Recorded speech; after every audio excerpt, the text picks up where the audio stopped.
Break your potatoes. Yes, നിങ്ങൾ കേട്ടത് ശരിയാണ്. എന്താന്ന് വെച്ചാല് നമ്മുടെ മനസ്സിൽ ഒരുപാട് നെഗറ്റീവ്സുകൾ ഉണ്ട്.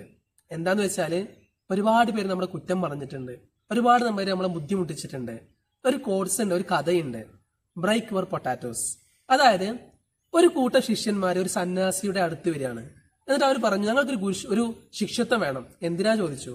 അപ്പൊ പറഞ്ഞു, നിങ്ങൾ വളരെ ഫേമസ് ആയ ആളാണല്ലോ, അപ്പൊ നിങ്ങളെ പോലെ ഫെയിം ആകാൻ വേണ്ടിയിട്ട് ഞങ്ങൾ നിങ്ങളുടെ അടുത്ത് വന്നതാണ്. അപ്പോ സന്യാസി പറഞ്ഞു, ഒരേ ഒരു കണ്ടീഷനേ ഉള്ളൂ, നിങ്ങൾ എന്ത് ചെയ്യണം, ഇതുവരെ നിങ്ങളുടെ ലൈഫിൽ നിങ്ങളെ ബുദ്ധിമുട്ടിച്ച എല്ലാവർക്കും നിങ്ങൾ ഫോർഗീവ് ചെയ്യണം എന്ന് പറഞ്ഞു. അപ്പൊ ഈ ശിഷ്യന്മാർ അത്ഭുതപ്പെട്ട്, അല്ലെങ്കിൽ അവർ പറഞ്ഞു, ഞങ്ങൾക്ക് ഒരിക്കലും സാധിക്കില്ല. കാരണം ഞങ്ങളുടെ വന്നതിന്റെ ഉദ്ദേശം എന്ന് പറയുന്നത് ഞങ്ങൾക്ക് ഫെയിം ആയിക്കൊണ്ട് ഞങ്ങളെ ഉപദ്രവിച്ച ഒരുപാട് പേരുടെ മുമ്പിൽ ഒന്ന് പ്രൗഡായി നിൽക്കണം എന്നാണ്. സന്യാസി പറഞ്ഞു, ഇതാണ് ഇവിടുത്തെ കണ്ടീഷൻ. അപ്പോൾ ഒരു കുറച്ചു, ഗുരുവോ ഞങ്ങൾക്ക് ഇതല്ലെങ്കിൽ വേറെ എന്തെങ്കിലും ഒരു ഓപ്ഷൻ ഉണ്ടോ, ഒരു ലൂപ്പ് ഹോൾ? അപ്പോ സന്യാസി പറഞ്ഞു, എന്നാൽ നിങ്ങൾക്കൊരു ഓപ്ഷൻ തരാം, നിങ്ങൾ നാളെ അതിരാവിലെ എന്റെ അടുത്തേക്ക് വരണം. അങ്ങനെ അവർ അതിരാവിലെ സന്യാസിയുടെ അടുത്ത് ചെല്ലുകയും അവർക്ക് ഓരോ ചാക്കില് നിറച്ച് പൊട്ടാറ്റോ, ഉരുളൻകിഴങ്ങ് വെച്ചു കൊടുത്തു. എന്നിട്ട് പറഞ്ഞു, നിങ്ങൾ ഇന്ന സ്ഥലത്തിലേക്ക് നിങ്ങൾ എന്ത് ചെയ്യണം, യാത്ര പോകണം, അവിടെ നിങ്ങൾ എന്റെ ശിഷ്യരാണെന്ന് പറഞ്ഞാലും മതി പറഞ്ഞു.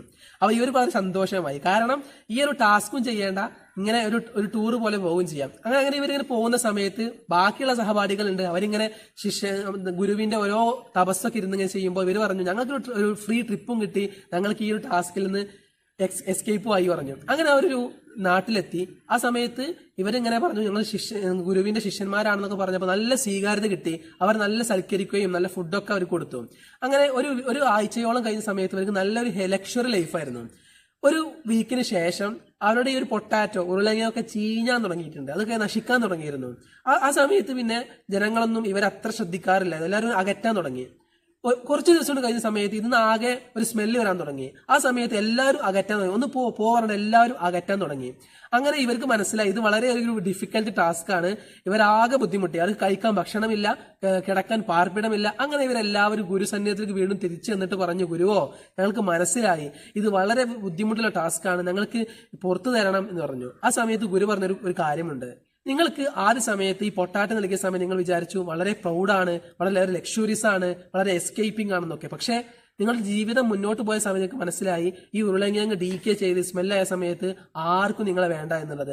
അതുപോലെയാണ് നിങ്ങളുടെ മനസ്സിൽ നിങ്ങൾ ബാക്കിയുള്ളവരെ കുറിച്ച് പറഞ്ഞ നിങ്ങൾ നെഗറ്റീവ്സും നിങ്ങളെയൊക്കെ എപ്പോഴാണ് നിങ്ങൾ സ്വയം തിരിച്ചറിയുന്നത് അതുവരെ നിങ്ങളെ എല്ലാ സക്സസിൽ നിന്നും മാറ്റി ഫെയിലിയറിലേക്ക് അത് കൊണ്ടുപോകും. അതുകൊണ്ട് ഇപ്പോൾ തന്നെ നിങ്ങളുടെ മനസ്സിലുള്ള നെഗറ്റീവ്സിനെല്ലാം നിങ്ങൾ എന്ത് ചെയ്യുക, ഉപേക്ഷിക്കുക എന്ന് പറഞ്ഞു. ആ സമയത്ത് ഈ ശിഷ്യന്മാരെല്ലാവരും ഗുരുവിനോട് സോറി പറഞ്ഞുകൊണ്ട് പറഞ്ഞു, ഞങ്ങൾ എല്ലാവർക്കും ഫോർഗീവ് ചെയ്തിരിക്കുന്നു. So break your potatoes and forgive to everyone. Thank you all.